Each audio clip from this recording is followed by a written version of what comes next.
नमस्कार आप सभी को। UP TET Sanskrit practice set number 5। सबसे पहला क्वेश्चन है, गच्छताम किस लकार का रूप है?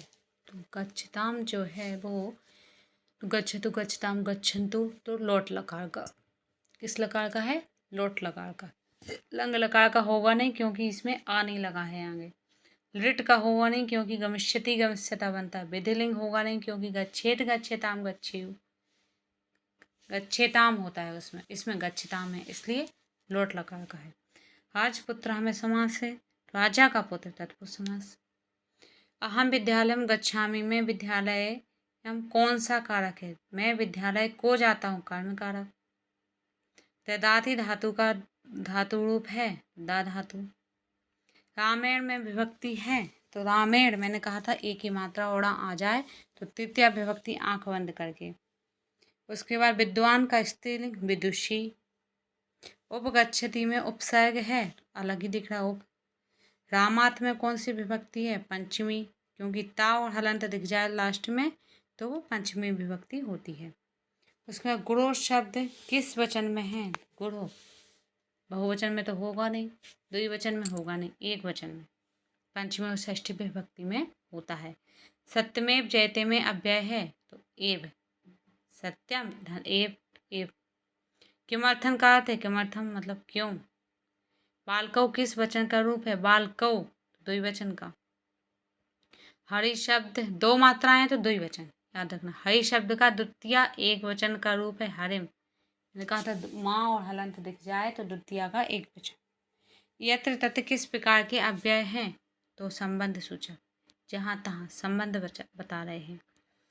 कर्तरी प्रयोग में क्रिया का संबंध होता है कर्ता से, कर्तरी प्रयोग में कर्ता से। गत्वा कौन सा प्रत्यांत रूप है? गत्वा, त्वा दिख रहा, गत्वा। उसके बाद आता सुधन आगता का सही संधि रूप क्या है? सुधन आगता मैंने कहा था यण संधि है, उ और आ मिलकर के क्या बन जाता है? वा। तो वा किस में दिख रहा है? इसमें दिख रहा है, लेकिन फिर आधा सा भी तो हो जाता, ऊ हट जाता, इसलिए स्वागता।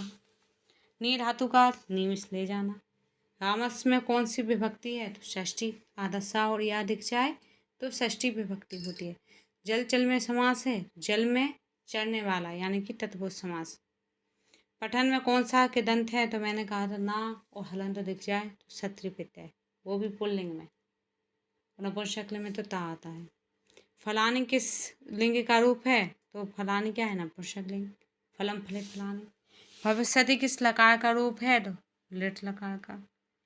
पुस्तके में कौन सी विभक्ति है? तो पुस्तके में सप्तमी विभक्ति, क्योंकि पुस्तकम जो होता है वो नपुंसक लिंग में होता है, लेकिन नपुंसक लिंग के रूप जैसे कि पुस्तकम पुस्तके पुस्तकानी, पुस्तकम पुस्तके पुस्तकानी, लेकिन उसके बाद अब द्वितीय के द्विवचन में तो है और एक वचन के भी द्विवचन में है, लेकिन द्विवचन तो दिया नहीं गया ना, ना प्रथमा और ना द्वितीय नहीं दी गई है, तो फिर उसके बाद पुल्लिंग के अनुसार रूप चलते हैं, और जब पुल्लिंग के अनुसार रूप चलेंगे तो सप्तमी में रामे है ना, तो इस वजह से उस हिसाब से पुस्तकें, सप्तमी का एक वचन।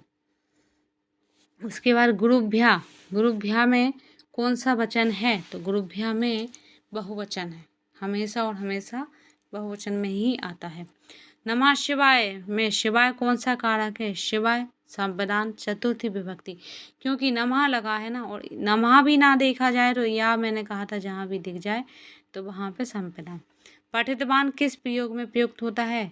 तो भूत में, ताओ तबातु पढ़ते हैं जिसको हम प्रत्यय को, वो भूतकाल में प्रयोग किए जाते हैं। उद्यानम का अर्थ है बगीचा। अस्माकम सर्वनाम किस पुरुष का है? तो अस्माकम मिस क्या होता है? हमारा, तो वो उत्तम। अहम अवम वयम होता है ना, तो अहम के रूप जो चलते हैं अस्माकम उसमें आता है, अस्मद के रूप में।